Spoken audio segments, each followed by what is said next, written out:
Pix 11 is your election headquarters. In just a matter of days, New Yorkers will be heading to the polls for early voting in the Democratic mayoral primary. And this morning, we're joined by Queens State Assemblyman Zohran Mamdani, whose recent surge in the polls and key endorsements has him right on the heels of the leading contender, Andrew Cuomo. So good morning to you. Thanks so much for taking the time to be here with us. Thank you so much for having me. It's How a pleasure. you feeling? Feeling good, feeling excited. Good. I mean, there's a lot to digest here. So let's take a look at the stats, the numbers. You're in the polls. So the recent Pix 11 Emerson College Hill poll, you gained 23 points in recent days. You gained up 2 key endorsements from Latino lawmakers. You have Congresswoman Alexandria Ocasio-Cortez, Nydia Velázquez. But if you look at your biggest opponent, Andrew Cuomo, he just was endorsed by former opponent, State Senator Jessica Ramos. So it also appears that he's gaining Black and Latino voters. How are you taking this all in, and how do you analyze what the numbers are saying? So we are right where we want to be. We have changed what was a 40-point race into one that is now in single digits. And that's because of the fact that New Yorkers are hungry for a different kind of politics, a politics that puts working people first. And to have the endorsements of Congresswoman Ocasio-Cortez and Nydia Velázquez, it is an incredible stamp of support from 2 of the leading fighters in our city and in our country for working class New Yorkers and Americans. You have been outspoken in your support for Palestine. That puts you at odds with many in the city's large Jewish population. How can you, if you can, win them over at this time? You know, I always think about what Mayor Koch said, which is if you agree with me on 9 out of 12 issues, vote for me. 12 out of 12, see a psychiatrist. And it's been a pleasure speaking to New Yorkers across the 5 boroughs, including many Jewish New Yorkers, about my stance on universal human rights and my belief that there has to be an equal valuing of life, be it Israeli or Palestinian. And I've found many Jewish New Yorkers who support our campaign. It's why we're second with Jewish New Yorkers. And I've also found that with those who have disagreements with me on Israeli government policy, there's still an ability to understand that disagreement as being rooted in shared humanity. You know, last week during the debate, Andrew Cuomo had said that nobody really knows who you are, you don't have a lot of experience, and you've even admitted that there's quite a chunk of New Yorkers that don't know who you are. So how do you respond to that, and how do you work in the next couple of weeks to change that? Well, you know, when we started this race, we were polling at 1%, and that was about the number of New Yorkers who knew who I was. And we have changed that over 7 months by building an unprecedented campaign. We have 34,000 volunteers. We knocked 15,000 doors in just the last 24 hours, and more than 900,000 now over the course of the campaign. And ultimately, what it's showing is a campaign that is bringing so many New Yorkers into a political process that they historically haven't participated in. And that movement has meant that no matter what I'm doing in a day, there are so many more New Yorkers knocking on the doors of their neighbors to tell them about this campaign. And that has meant that we've gone from 1% now to being single digits away from winning this race. And, you know, about a quarter of New Yorkers have yet to hear from us, and that's our job over the next 2.5 weeks, is to introduce ourselves, introduce our campaign to make the most expensive city in America affordable. I want to ask you, too, about what's going on in L.A. right now. Days of protest, responses by the people to the White House's anti-migrant crackdown with the military there. Protests happening here as well. The NYPD taking those into custody over the weekend.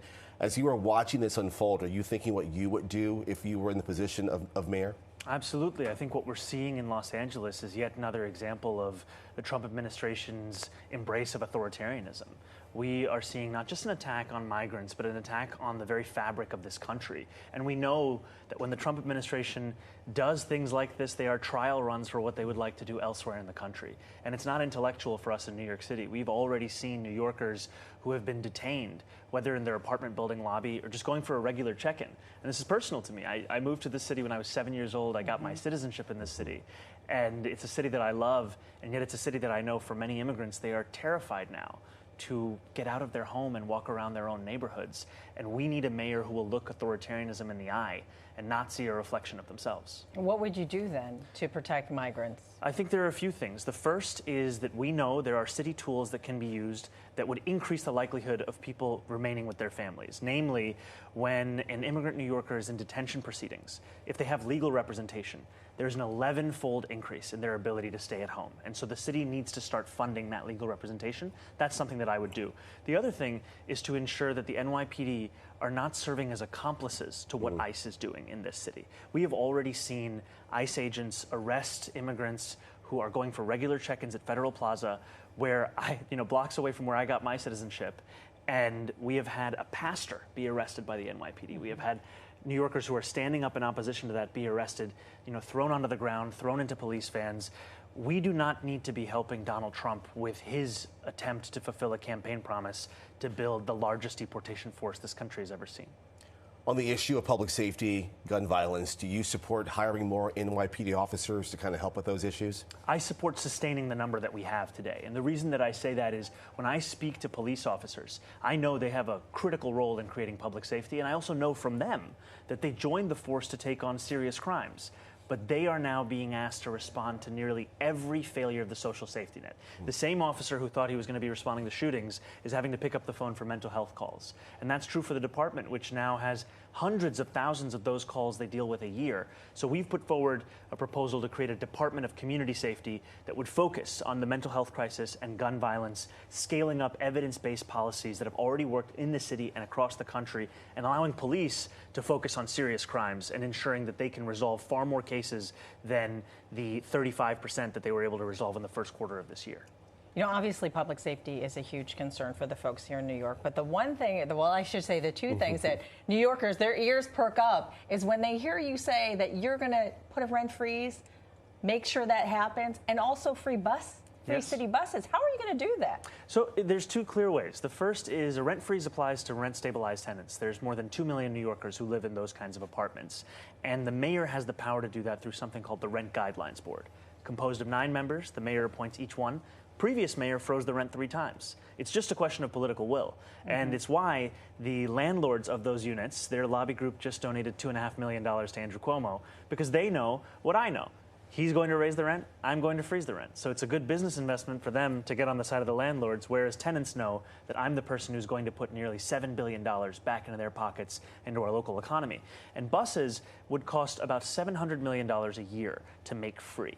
Now, this is something that the city would pay in part, but the state would be a large partner in this. And I've put forward a plan that would match the state's top corporate tax rate of 7.25% to that of New Jersey, 11.5%. Just matching our regional neighbor raises $5 billion a year. That could make free buses, a reality about 5-6 times over.